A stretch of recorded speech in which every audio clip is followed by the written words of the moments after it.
అందరికీ నమస్కారం.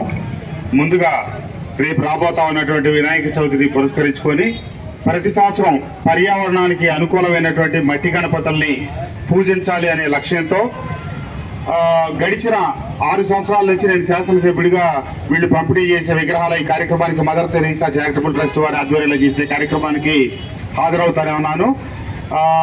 పర్యావరణం పట్ల శ్రద్ధ వహిస్తూ ఇటు మట్టి గణపతులను పూజించమని చెప్పి అందరిలో ఒక చైతన్యం తీసుకురావటం, అలాగే ఈ వర్షాకాల సీజన్లో కాబట్టి అందరికీ పచ్చదనాన్ని పెంపొందించడం కోసం మొక్కలు ఇచ్చి మొక్కలను పెంచమని చెప్పి కోరటం ఇవన్నీ అభినందనీయం.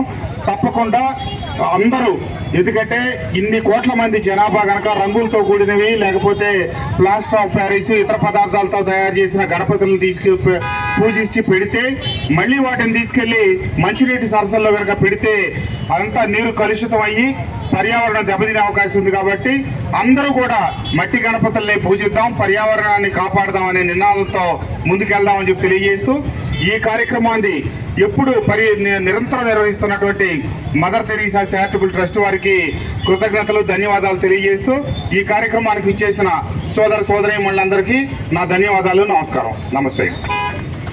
Thank you.